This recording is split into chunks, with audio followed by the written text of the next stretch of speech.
Bloomberg Audio Studios. Podcasts, radio, news. You're listening to the Bloomberg Balance of Power podcast. Catch us live weekdays at noon Eastern on Apple CarPlay and Android Auto with the Bloomberg Business app. Listen on demand wherever you get your podcasts or watch us live on YouTube. Joining us is someone who focuses specifically on getting Democratic women elected into office. Emily's List is the organization, and its president, Jessica Mackler, is here with us now on Bloomberg TV and radio. Welcome back to Balance of Power, Jessica. It's good to have you, especially on the eve of this first presidential debate between Kamala Harris and Donald Trump, a woman of color, against the former president. Jessica, if we could just begin with what message Kamala Harris needs to deliver on that stage tomorrow that targets female voters in particular. Well, thank you for having me. And I think what we're going to see tomorrow night is what Kamala Harris has been sharing with the public since she launched this campaign at the helm. And that is a vision for what kind of future we're going to have in this country. And what does that future look like? And that's particularly important when it comes to reproductive freedom, which has been the driving issue for voters, women voters in particular, since the Dobbs decision. And she has laid out for people a future in which we can restore these freedoms and rights that have been stripped away from us, in which people can not just get by, but can thrive. And that stands in stark contrast to what is being offered by Donald Trump and J.D. Vance, which is a future in which we go backwards, a future that is governed by the principles of the Project 2025 agenda. So I think that's what we're going to see on stage tomorrow night. And that's what we have been hearing from her since she launched this campaign. Well, Jessica, we've seen Donald Trump on stage with a female candidate before. Just ask Hillary Clinton how that went. And there have been a lot of questions about that, how that changes the dynamic in this cycle, of course, versus the first debate that we saw him in with Joe Biden. To what extent should Donald Trump's past interactions with Hillary Clinton in this case, knowing that Kamala Harris is reviewing debate footage right now as part of her prep, how does that impact or color the way that Kamala Harris will approach this conversation tomorrow night? Well, I think the important thing when it comes to Donald Trump is to really be prepared for anything. We have to remember that Donald Trump has been a performer his entire life. And so he also speaks differently to women than he does to men, doesn't he? And he often does. He often does. But we don't know which Donald Trump is going to show up tomorrow night, right? We don't know what he's going to be like. I would expect that he has prepped very well for this. This is his seventh national presidential debate that he is engaging in. So he has a lot of practice at this. I would expect that we would see, and I think we have to plan to see kind of the performer of Donald Trump, though the person who shows up and uses all the tools in his toolbox, which for him, that's lies, that's distraction, that's manipulation. He's not tethered by the truth. Anything that he can use is to present a different portrait to the American people than what we know is the reality of what kind of president that he is going to be. So we have to be prepared for the Donald Trump that showed up in 2016, but we also have to be prepared for a Donald Trump who shows up and holds it together for 90 minutes. But what we know is that no matter which Donald Trump shows up, that's what's going to be really important. And what I know she's preparing for is to really lay out that choice that's in front of voters. Well, of course, voters already are sharing with pollsters how they're thinking about this choice. The latest New York Times Siena poll that came out this weekend finds Trump ahead by 1 point nationally, though that is within the margin of error. But the issue breakdown is what I find incredibly interesting here, Jessica. Trump holds a 13 percentage point advantage on the issue of the economy. Vice President Harris holds a 15 percentage point advantage on the issue of abortion. Now, our listeners on Bloomberg Radio may not see it over your right shoulder, but you have a sign behind you that literally says, keep abortion legal. How should we be thinking about the way in which not just Harris, but other female candidates that you were trying to see elected should be using that issue to their advantage this cycle? Absolutely. Well, I will tell you, we have done a lot of research, not just in this election cycle, but in past election cycles around voters, women voters in particular. And I can tell you that reproductive freedom, as it has been since the Dobbs decision, is going to be a determinative issue in this election. For women, young women in particular, this is a deal breaker issue for them. And you see it in those advantages. We have to remember that Kamala Harris is still introducing herself to a large section of the electorate. They They may know of her and have seen her in her role as vice president, but they don't necessarily have the depth and breadth of knowledge. And so that's work that she's still doing. She's rolled out policy positions on economic policy that show that just like on the issue of reproductive freedom, she is going to be a person who stands up every day and fights for the people of this country. But when it comes to what is going to deliver the win in this election cycle is going to be won once again on reproductive freedom. And Kamala Harris has been very clear throughout her career and throughout this campaign that she is the candidate who is going to stand up for restoring these rights, for defending our freedoms, while Donald Trump is going to take us back. And we know that a vote for Donald Trump is a vote for a national abortion ban. A couple of pretty fascinating statistics here, Jessica. 60% of donors to the Harris campaign in July were made up of women. Another one that was remarkable to read this morning, the number of women in the United States registered to vote is typically 7 to 10 million more than the number of men. That's according to the Center for American Women and Politics. Is the takeaway that women, one way or the other, will decide this election? Women absolutely will decide this election. And I'm going to offer you one more stat because women, young women in particular, have the ability to be determinative in this election. We have seen in our research that between April and the end of July, a 56-point swing in motivation to vote from young women. That's women under 45. That's incredible. Those are not numbers that we see every day. But we also see that reflected, whether it's in the long lines of people that are waiting in the summer heat to get into a Kamala Harris rally, or the spikes in voter registration that are being driven by young women and young women of color in particular. We see it in the record-breaking grassroots contributions. We see it in the volunteer shifts. So there is incredible enthusiasm and energy from women in this election. And we know that it's a diverse coalition of women who are going to deliver this victory for Kamala Harris and for women up and down the ballot. And they're going to do so on the issue of reproductive freedom.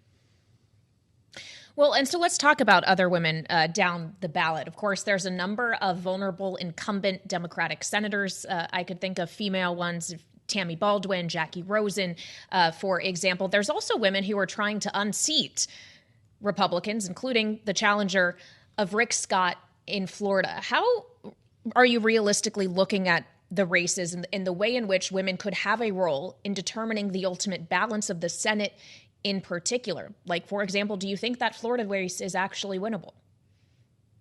Well, I can tell you that Democratic pro-choice women running at all levels of the ballot are going to be the drivers of securing Democratic pro-choice majorities at all levels of the ballot. And we know that we need those majorities if we are going to fully restore our rights. So everywhere from the state legislative chambers in Arizona and Wisconsin and New Hampshire that we can flip in this election cycle, to the battle for control of the House of Representatives, to the Senate, as you named, with Jackie Rosen, Tammy Baldwin, Angela also Brooks in Maryland, a really important race, Alyssa Slotkin in Michigan, and Debbie Merkersall-Powell in Florida, and Gloria Johnson in Tennessee. Those races are in play because of the salience of the issue of reproductive freedom.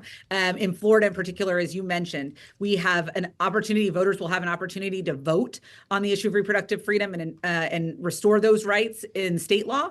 But they also have an opportunity to make sure that Debbie Merkersall-Powell goes to the Senate, that we don't have Rick Scott as Senate Majority Leader. And we know that in that race, like all of these other races, it comes down to who is going to stand up for these rights. And I think there's great opportunity in Florida and across the map, because we've seen that when we frame these races around the choices on reproductive freedom and abortion rights, Democrats win. Jessica, it's great to have you back with us on Bloomberg. I'm sure that you'll be watching along with us tomorrow night. Jessica Mackler, President Emily's List, with fascinating insights, Kailey, as we get ready for this showdown tomorrow. And the fundraising that we've heard over the past couple of days, combined with the results in that Siena poll, really bring us to this conversation with a fascinating backdrop. We were talking about the poll. They're in a statistical tie on the headline, but among young women in the swing states, Siena College says 38% prefer a 38% advantage for Harris, 67 to 29%, overwhelming for a single demographic. Yeah, the demographic shifts we have seen since Harris took the helm as the nominee over Joe Biden have been pretty substantial. And of course, it is these varying different demographics that both candidates will be trying to speak to on the stage tomorrow night. We'll have more on that ahead with our political panel. Yeah, Rick Davis, Jeanne, Sheehan, Zaino are with us today. They'll be with us tomorrow for the debate as well. So keep it right here on Bloomberg TV and radio.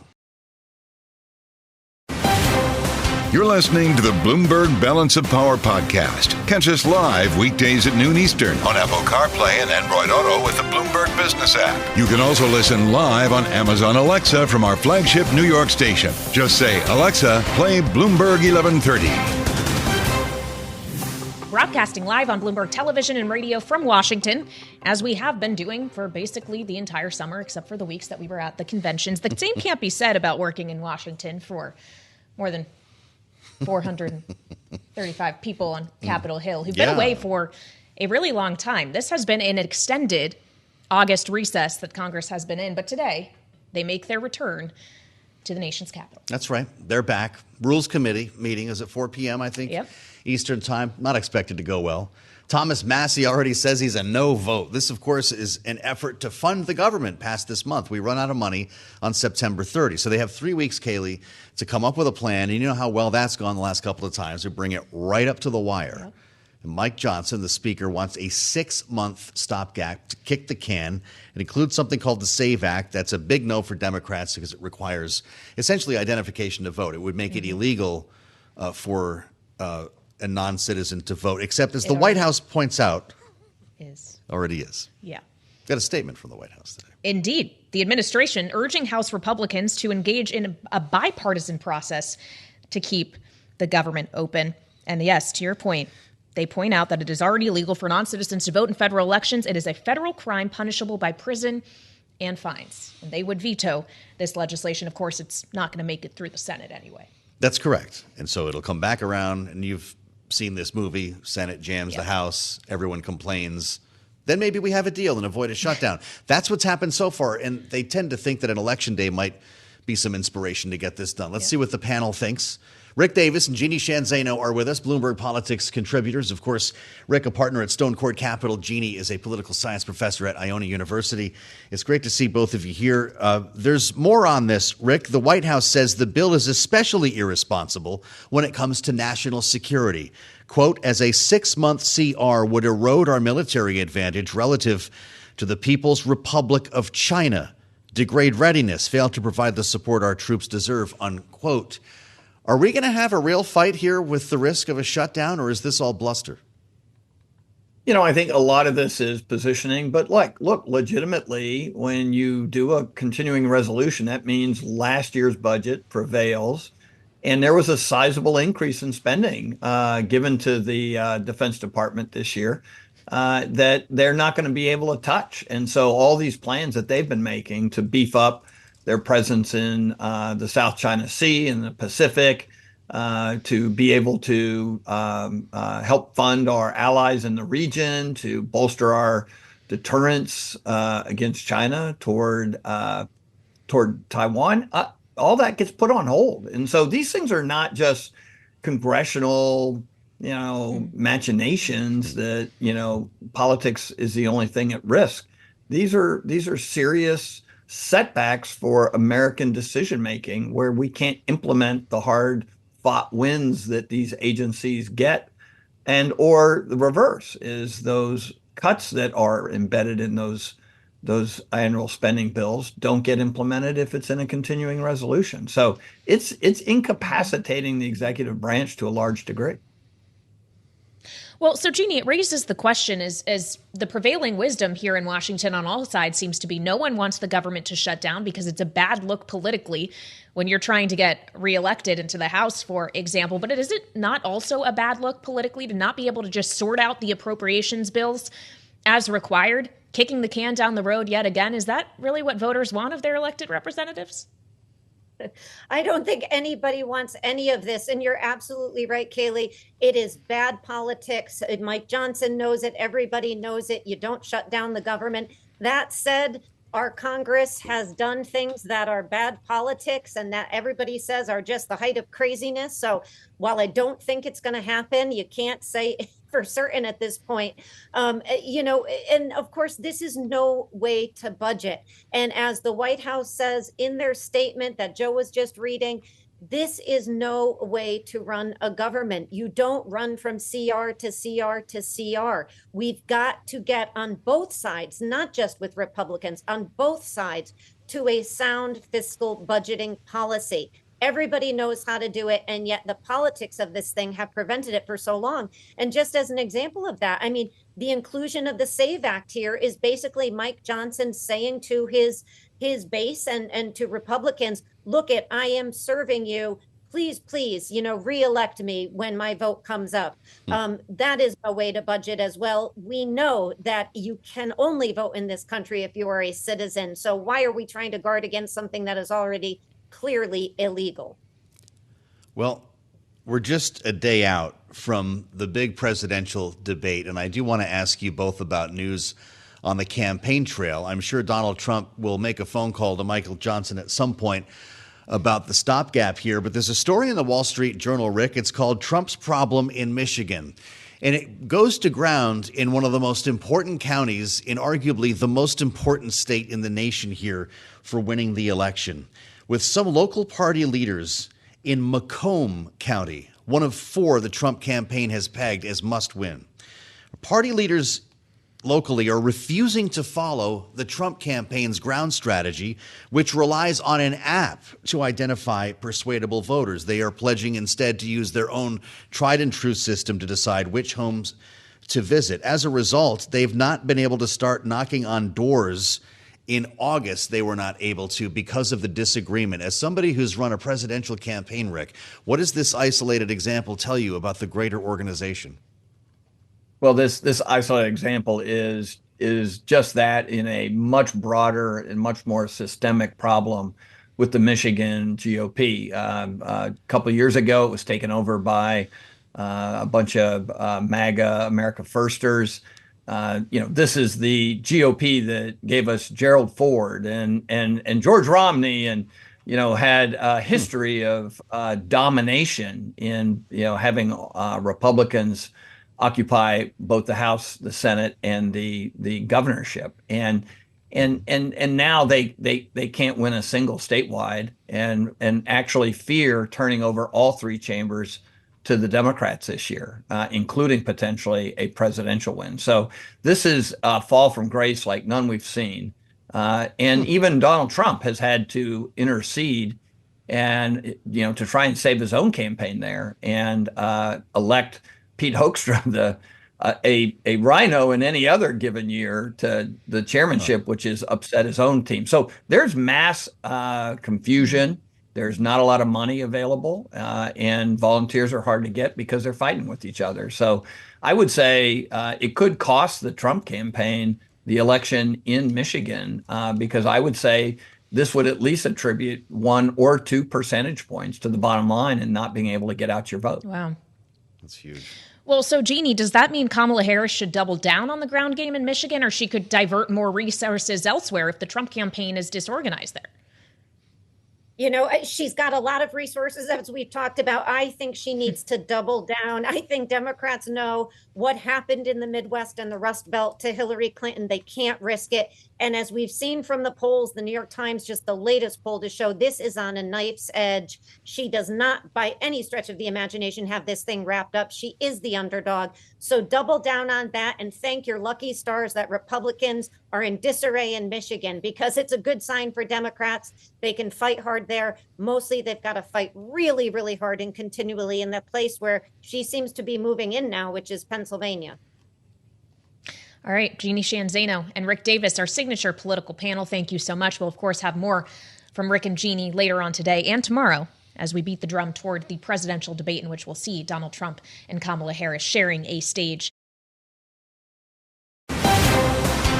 You're listening to the Bloomberg Balance of Power podcast. Catch us live weekdays at noon Eastern on Apple CarPlay and Android Auto with the Bloomberg Business app. Listen on demand wherever you get your podcasts or watch us live on YouTube.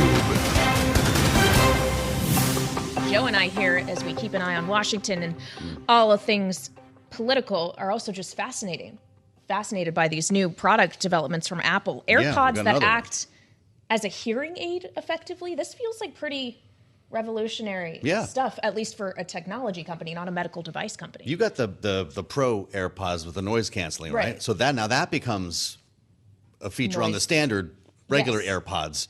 But to see this hearing prevention, hearing test, hearing aid could be a major disruption, as Mark Gurman says. He was ahead on a lot of this stuff that we're learning today, but this is a new one.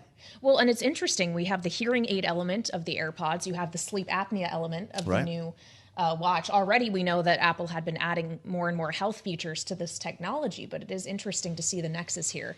And it makes you wonder what some of these medical device companies that like those that make hearing aids, how they'll be impacted by this. This stuff sells for sure.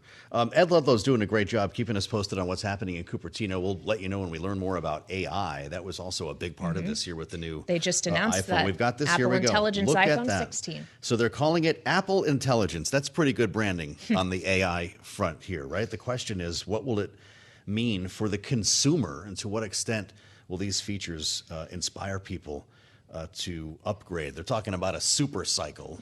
This could be the secret ingredient. Mick Mulvaney's got to be excited about all of this. The former acting White House chief of staff of the Trump White House, of course, former member of Congress, co-founder of the Freedom Caucus. I'm guessing you're an Apple guy, Mick, or are you going to tell me you're an Android guy because you're an open source type? Which is it?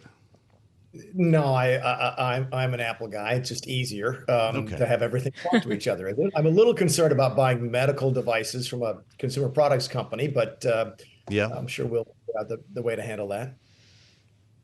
I'm sure that's true. Of course, we wanted to talk to you about politics today and whether the government's going to shut down at the end of this month. And I know nobody's talking about that yet, Mick, but when you look at the response from the White House to this CR proposal, knowing that Democrats don't like the SAVE Act because, well, it makes something illegal that's already illegal. And then you've got members of your old Freedom Caucus, Tom Massey, the first to say no more stopgaps. So how hard is this going to be this time?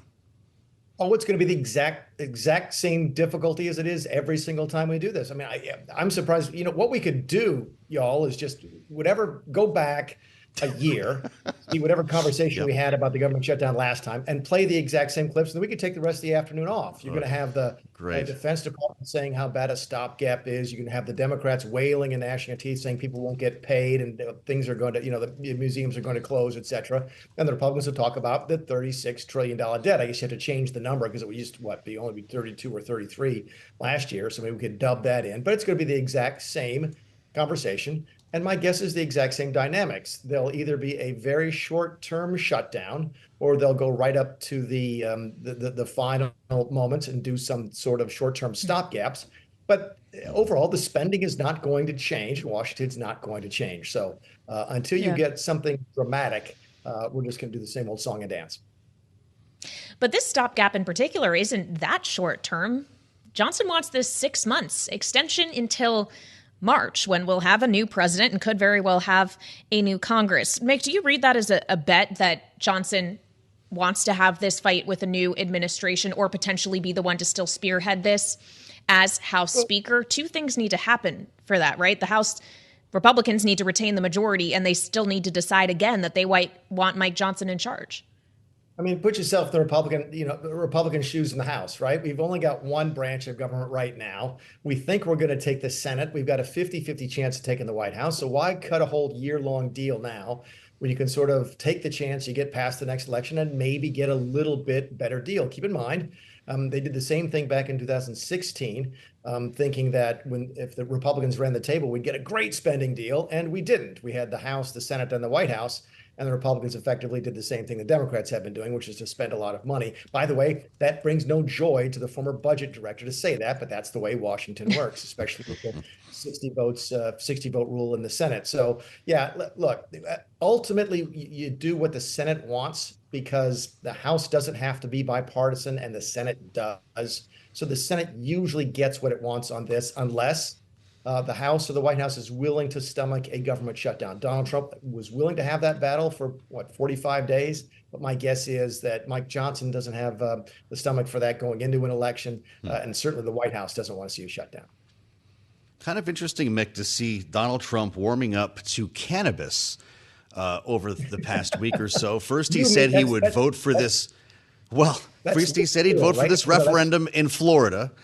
Now he says he supports federally rescheduling marijuana, which has been extremely controversial and a non-starter for a lot of Republicans, as well as the Safe Banking Act. He is open to providing banking services to companies in the cannabis industry. What do you make of this? I'm assuming this is not second nature to your former boss. What's inspiring him to go here, and could this actually give Republicans in the House the green light, or in the Senate for that matter? It's already passed the House a dozen times or something, to move ahead with the Safe Banking Act. Yeah, a couple things. Let's be clear. When you say Donald Trump is warming up to cannabis, that's figurative and not literal, just to be clear. Fair enough. The SAFE Act is sort of off on its own. The SAFE Act is a good piece of legislation, and I'm not just saying that because I co-sponsored with Perlmutter, Ed Perlmutter, several years ago. It's the one that essentially says if you're dealing in a state where it's legal, you can have access to the financial services industries. Right now, you can't. And most of the cannabis business in this country is done in cash, which is really, it's not that safe. But put that aside. Look, your larger question is a fair question, a good question. Is Donald Trump sort of moving to the center on this? And the answer is yes. He believes that it's a way to pick up some of the younger voters. His core principles don't involve cannabis, right? His core principles are things like taxes and regulation and the border and tariffs. So he's sort of able to have a little flexibility, at least in his own mind, when it comes to something like cannabis. So if he can find a compromise that keeps, a large number of people in Congress and a large number of voters happy, it wouldn't surprise me if he tries to find that. Finally, Mick, one final question around your former boss, specifically a new ad targeting him from the Harris campaign. It's titled "The Best People" and shows a number of officials from the former administration in which you served. Here's a taste. Donald Trump said he would choose only the best people to work in his White House. Now those people have a warning for America. Trump is not fit to be president again. Here's his vice president. Anyone who puts himself over the Constitution should never be president of the United States. Mick, of course, you worked in this administration. You, after January 6th, distanced yourself a bit from the former president. You have now come back around on him. Not many other officials from the administration have, though. Do you expect that will be happening before November, or are they distanced for a reason? I don't know if that's entirely correct. I know of a lot of Republicans who did not support Donald Trump during the primaries, as I did not. I didn't support anybody. We're saying, look, you give me a choice between Kamala Harris and Donald Trump, I'll vote for Donald Trump. Kamala, I'm thinking I'm sorry, and I mean no disrespect like that. I know Joe mentioned that last time. I'm sorry, I just called her Kamala for so long. I keep forgetting it's Kamala. But look, Bill Barr, I said he's going to vote for Trump. I'm voting for Donald Trump. A lot of folks who ran against him in the primary, Nikki Haley, is voting for Donald Trump. So look, I get it. I know he rubs a lot of people the wrong way, especially folks who are in the military. I think if you went through that, I didn't see that ad. I can only hear it. But my guess is a lot of the folks are former military.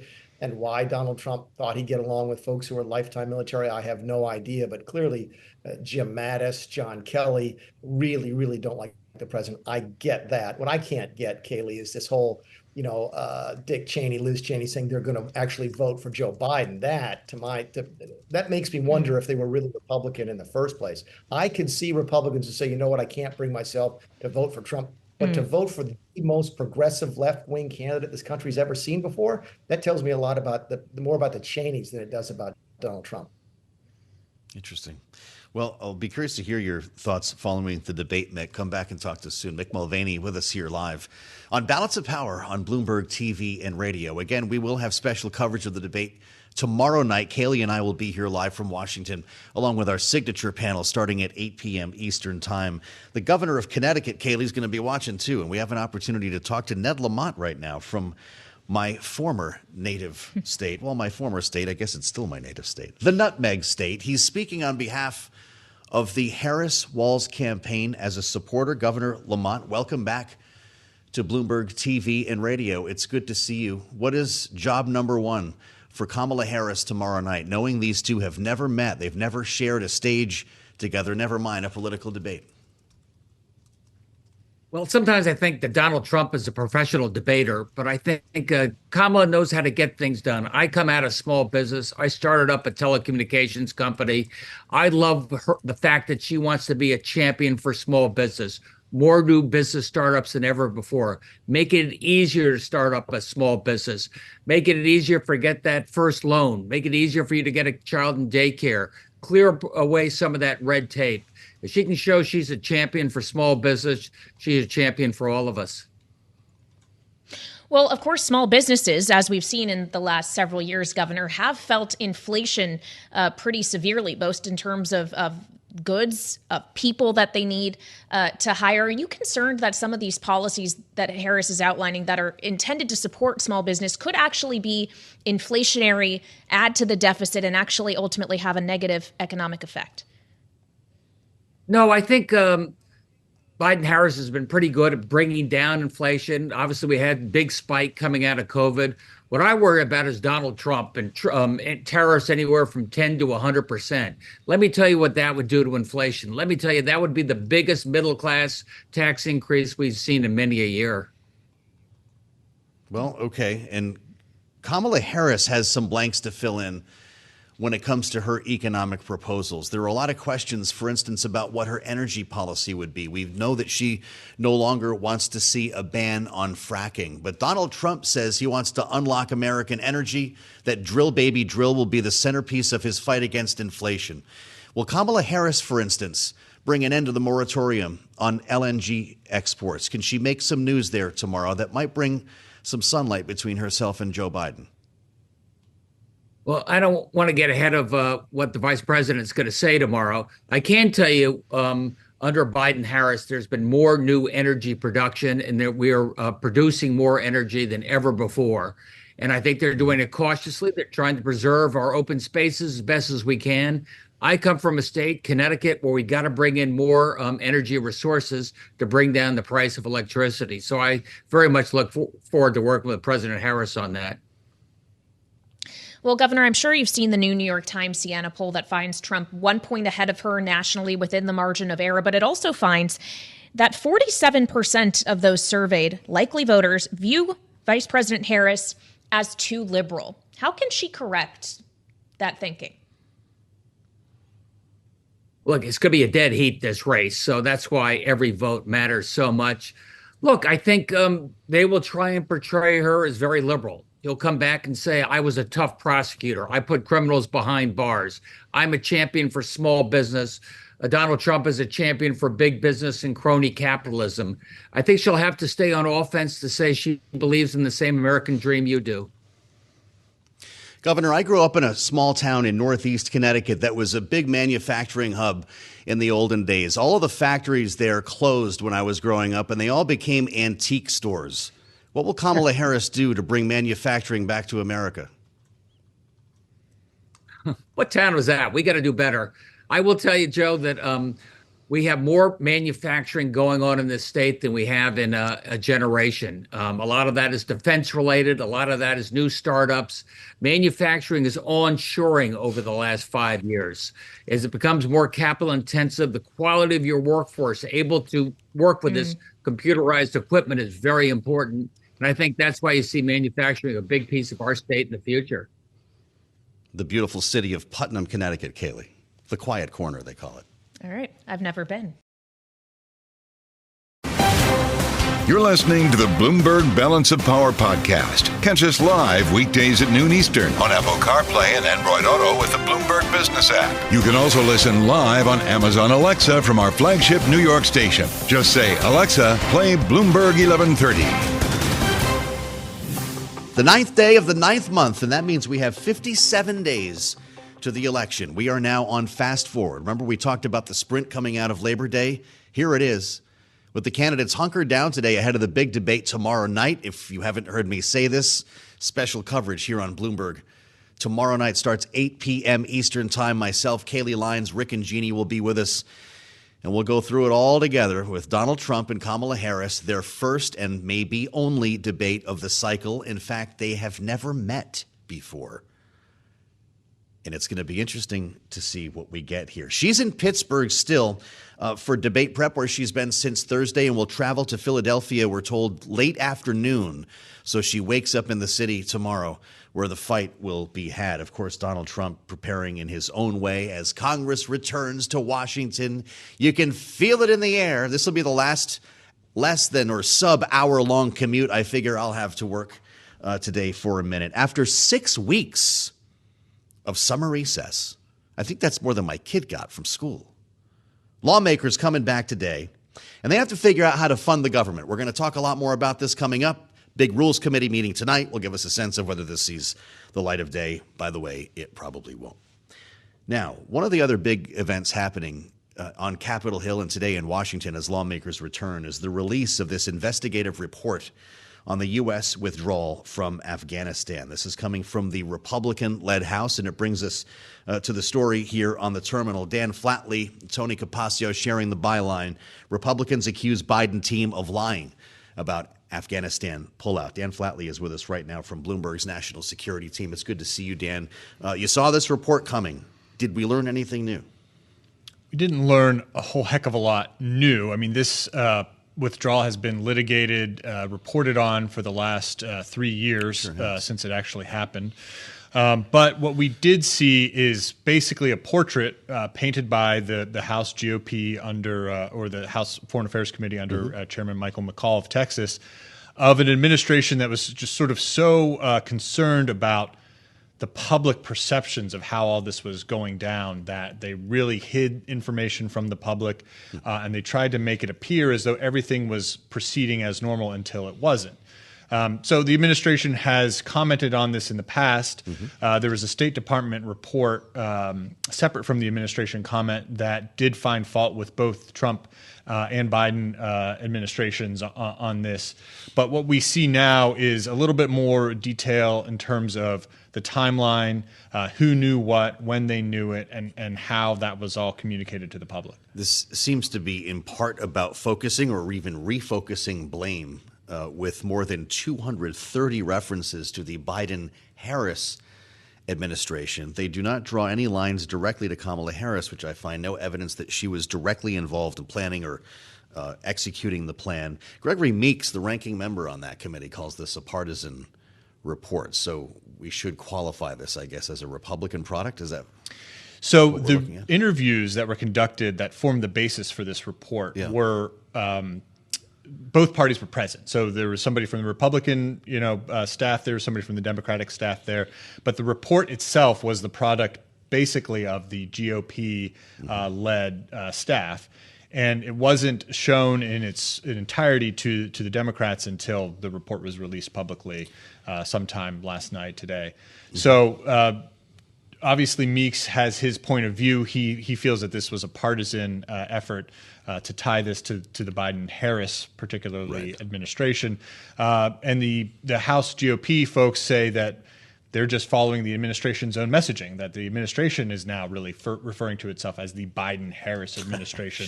And so they're just following suit with that. So, obviously we have the debate coming up tomorrow. Trump has ramped up his criticism of the Biden administration for the withdrawal from Afghanistan. There's a much longer, more complicated story to tell about all of this. Does it tell the story of the Trump administration's role in this? Obviously, they were executing a plan that Donald Trump cut with the Taliban and, in fact, delayed things. In retrospect, does the Republican take suggest that they should have followed Trump's plan to the letter? So there is obviously you're referring to the what's called the Doha Agreement, which was reached between basically the U.S. and the Taliban in terms of a withdrawal. And there was some recommendation at some point, and this came out in some testimony after the withdrawal itself, that the military had recommended about 2,500 U.S. troops remain in Afghanistan. And so obviously we have a bit of a disagreement in terms of, well, Trump says, well, we had the deal and we were executing it according to the terms of that agreement. The Biden administration has said we were just following what the Trump administration had laid out.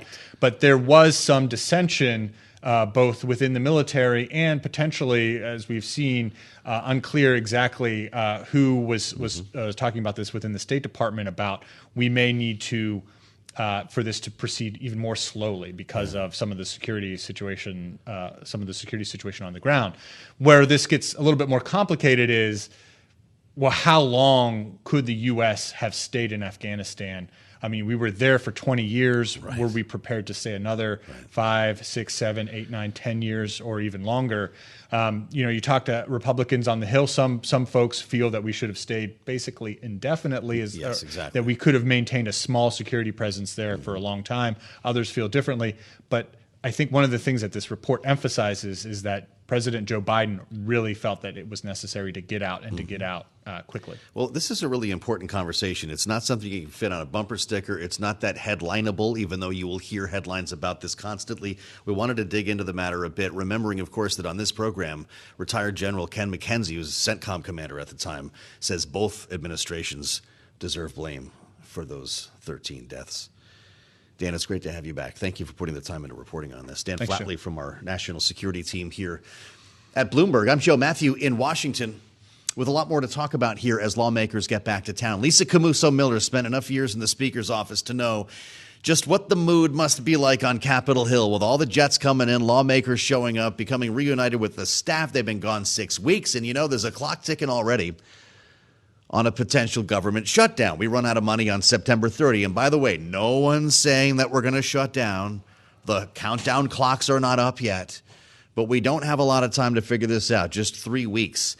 Lisa, of course, back with us, Republican strategist and also host of the Friday Reporter podcast. Lisa, great to see you. Did you used to get the back-to-school jitters coming off the summer recess when everybody's coming back into the House?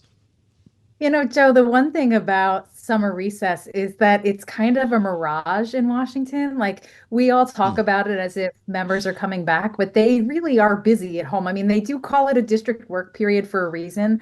So the staff, while it's a little bit lighter, they're still on the ground. And so the one thing that gets lost on them coming back is that they're not coming back to work refreshed. In fact, if anything, they're coming back with like this voice from the district about what people are really caring about.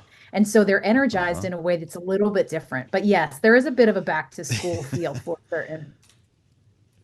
Well, Tom Massey says no. That's the first high profile no we've got here on the Rules Committee. Lisa, I'm talking about funding the government here. And obviously, there are a lot of conservatives who don't like the idea of a stopgap. The Speaker says he wants to do 6 months, and he has attached the SAVE Act, which is a poison pill for Democrats. What are we going to do here? I feel like we've seen this movie a lot of times, Lisa. We've watched it with you. We've popped the corn together. Does it have the same ending on the 30th? Well, Joe, here's the thing. The one thing that's different this time around is that you said it at the top of the show, 57 days till Election Day, right? And so nobody, not a Republican, not a Democrat, wants to go home and have to defend why they closed the government, right? So that's the big motivator here. So yes, the SAFE Act is definitely something that's going to be very, very difficult. That's the one piece here that's going to cause this to be difficult. I expect that it will get out of rules, this package. For those people who are following along, that means that the bill will get a vote.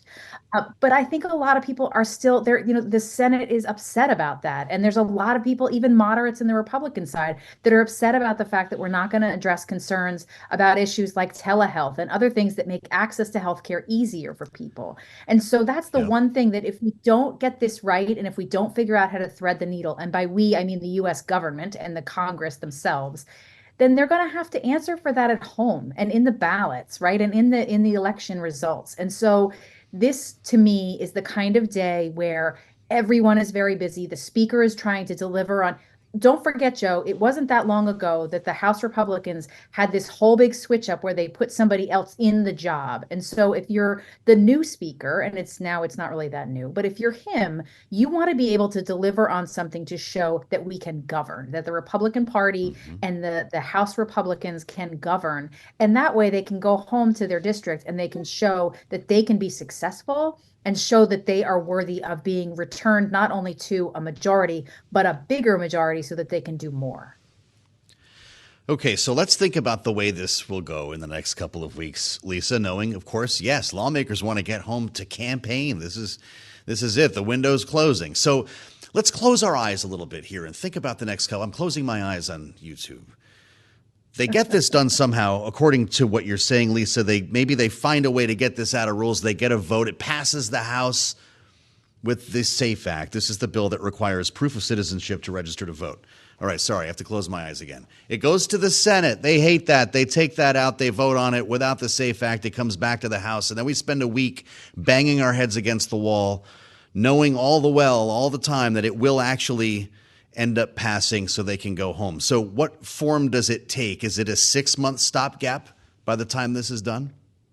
Well, the good thing about the 6-month stopgap is that it gives whatever administration is coming into office an opportunity to put this is a productive plan, but it's never been done before, right? This large of a stopgap has never been done before in a continuing resolution. And so people are going to hate it, people being Republicans and Democrats in the Congress. So it feels to me like, Joe, that could be where we have some wiggle room and where we have some room to move there as it relates to SAFE, and then it relates to the CR, that long 6-month holdover. I guess we'll have to wait and see, but it feels like there are some pieces that can be pulled, some threads that can be pulled that potentially could get us to a place where we get the government funded and we get through to the end of the year at the very least.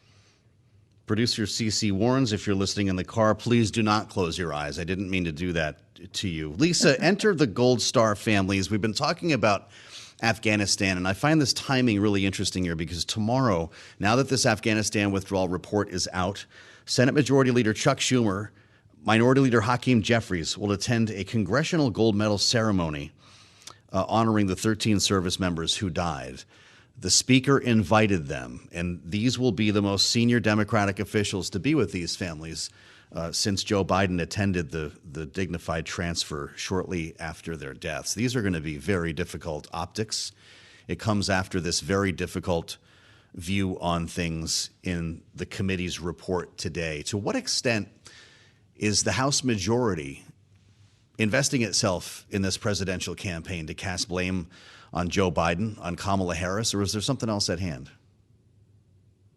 Well, it does feel that way, Joe, and that I think is very unfortunate. It's two different, talking out of two sides of our mouth, right? We've got this investigation that's happening. The families of these lost, they really, at this point, they blame everybody. They blame all of the U.S. government for how this happened and how they lost their loved ones.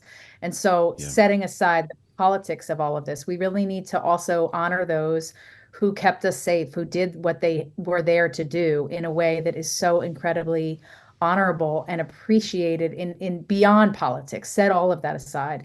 Never mind the fact that, Joe, don't forget that this is also the anniversary of 9/11, which is one of the largest catalysts for us being there in the first place, right? So there's so many different threads, so many different things that are happening this week that I think it's incredibly important and incredibly honorable that Republicans and Democrats can come together to honor those who do keep us safe here at home in the U.S., regardless of who we blame for the political fallout of this. I also think, too, Joe, that as much as this is important, that this is not the issue that is driving people to the polls in 57 days. Well, this is, though, why we have Lisa Camooso Miller join us here on Bloomberg Radio. Lisa, thank you for a perfect answer on that. We're going to have a lot more ahead on Balance of Power. This is Bloomberg. You're listening to the Bloomberg Balance of Power podcast. Catch us live weekdays at noon Eastern on Apple CarPlay and Android Auto with the Bloomberg Business app. Listen on demand wherever you get your podcasts or watch us live on YouTube. I mentioned the weekend. I do hope you had a good one. As we get back to reality a bit here in Washington this week, we've got the debate tomorrow, but lawmakers are back today. And like you, I'm driving around Sunday, thought I'd tank up the car, and I thought, my gosh, look at that. Less than $3 a gallon? I haven't been paying close enough attention, I guess. I didn't realize that had come to the Washington area. So we take a look at AAA here. What do they have? The national average, $3.27. With the story on the terminal, falling pump prices blunt Trump's inflation attacks on Harris. Now, of course, we're going to get a lot of talk about inflation and the economy at this debate tomorrow night. It's issue number one. And what's the most common price that you see when you're, not like me, paying attention? You know who's quoted in this column is our good friend Bob McNally at Rapidan Energy Group, who says the drop may provide Harris with a bump here among voters who are not shy about blaming the White House for high gas prices. Of course, I don't know that Kamala Harris had anything to do with them going up or if she has anything to do with them coming down right now. But Bob is with us right now, I'm happy to say, from, as I mentioned, Rapidan Energy Group, where he's founder and president. It's great to see you, Bob. Is this just a case of good luck for the Democratic ticket?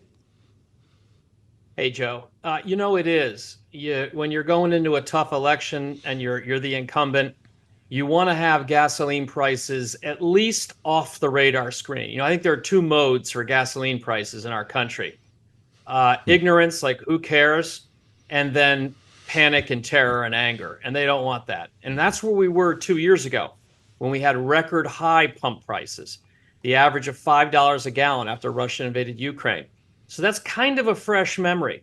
But yeah, at 328, 327, as you said, and falling, it's a bit of a tailwind. It's sort of off the discussion plate right now, and that's helpful for Vice President Harris.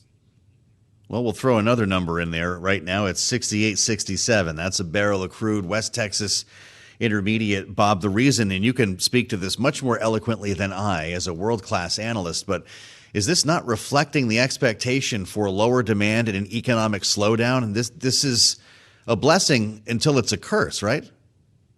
It certainly is. There are bad reasons for pump prices to go down.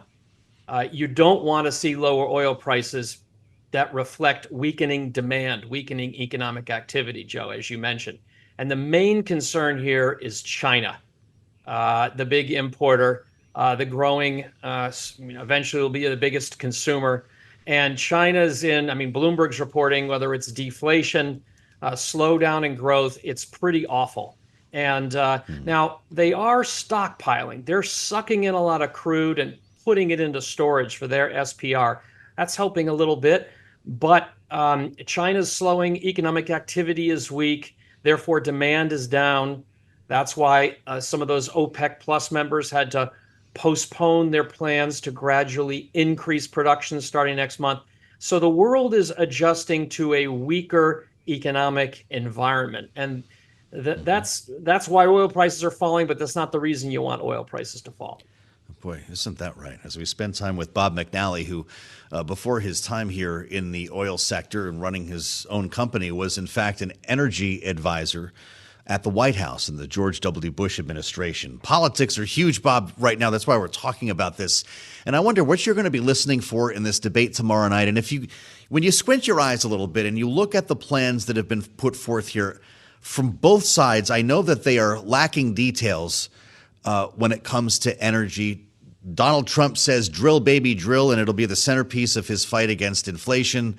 We get slightly different comments from Kamala Harris, who spent more time talking about her previous comments about fracking, I think, than anything else. But, it's part of my job to remind everybody that we're pumping a record amount now. So give us the 30,000-foot view on what a Harris administration versus a Trump administration, what they would both bring, or what they would both mean to this industry. Well, Joe, I think the most important implication for oil markets of either a Trump or a Harris victory has to do with Iran, actually. Iran sanctions. I think President Trump has promised to reimpose maximum pressure to try to cut off those Iranian oil exports, which have crept up quite high now, around 1.5 million barrels a day. That would make crude and pump prices go higher, all else equal. Okay. Conversely, Kamala Harris, I understand, is her team wants to do a deal with Iran, another nuclear deal. And for that, she might be willing to issue waivers, allowing Iran to sell more oil in an already oversupplied market. The crude price would go down with pump prices. So I hope they get pressed on their respective plans for Iran, because in terms of what's going to affect the pump price for you, me, and our neighbors in the next few months and weeks, I think it has to do with Iran. More broadly speaking, President Trump said he's going to get pump prices below where they were in his first term. That's like about $1.60 a gallon without crashing the economy. How do you do that? It's tough. You can't unleash enough production, in my view, to do that alone. And Kamala Harris hasn't taken off the table lifting the filibuster to pass the Green New Deal. She did flip on fracking, but she's in favor of lifting the filibuster for the Green New Deal. Hope she'll be asked about that. So both candidates, I hope they get some tough questions. Based on what you said about Iran, this is fascinating and really interesting to our viewers and listeners here, Bob. Is there enough potential capacity here domestically that Donald Trump could, in fact, reimpose pressure on Iranian oil, but make up for it here in the U.S. so prices do not rise? Or is that just not possible? You get one or the other. Impossible, Joe. No, impossible. Shale oil production is not what we call spare production capacity. President Biden learned this the tough way in 2021. You just don't go to Exxon or old Pioneer back in the day and say, go into the basement and turn on more shale. It doesn't work that. We're producing all out and our production is slowing. No, the only replacement for those Iranian barrels is in Saudi Arabia and UAE. And they may be reluctant to increase production until they see those Iranian barrels go off, if it's the case of President Trump. So, nope, the only offset is really in the Middle East. They have what we call spare production capacity, quickly producible crude, not the U.S. We're operating at full tilt. Boy, this is a seminar with Bob McNally. Pretty remarkable here. Bob, talk to us about natural gas then. This LNG moratorium that we have, the export moratorium, has been criticized heavily by Republicans. Should we assume that a Harris administration would continue it? What would happen if it was a Trump 2.0? Joe, I think you put your finger on perhaps the most important implication of Kamala Harris succeeding Joe Biden as head of the ticket. While she will probably, if elected, allow permitting to resume, I would expect it would be with much tougher conditions, environmental justice, carbon abatement, etc. Let's just step back. We saw after the COP, after almost a year ago, the environmental community has come back and said, we want one thing from the federal government: no more LNG permitting, period. Calcasieu Pass and everything else. And so while they're being quiet now because they want Kamala Harris to get elected, if she wins, they will go to her early next year and say, we want just one thing. Don't allow a return to sort of rubber-stamped LNG permitting. And I think a Kamala Harris will be more receptive than Joe Biden would be to that argument. So it'll be a little tougher for those projects. Reminding us that we just don't know, right, Bob? This is why this debate is important. I don't know if they're going to drill down on detail like that, but these policy proposals are incredibly important for the market to get its head around, and we're left wanting in many cases. I've got less than a minute here, Bob. You'll watch that in real time, right? Because you're the voice, one of the many voices I'll have in my head while we're doing our coverage here. You bet. The debate tomorrow night, you bet, absolutely. Yeah. And hope we get detailed, tough questions, because there hasn't been a lot of specifics on either side. Good to get some detailed questions. On either side. This is a former White House energy advisor, hungry for information. Bob, I'm really happy you could talk to us today. Thank you for joining, as always. Bob McNally, founder, president, Rapidan Energy, former White House energy advisor in the W. Bush administration, author of the book Crude Volatility, which is not about politics. Thanks for listening to the Balance of Power podcast. Make sure to subscribe if you haven't already at Apple, Spotify, or wherever you get your podcasts. And you can find us live every weekday from Washington, D.C. at noontime Eastern at Bloomberg.com.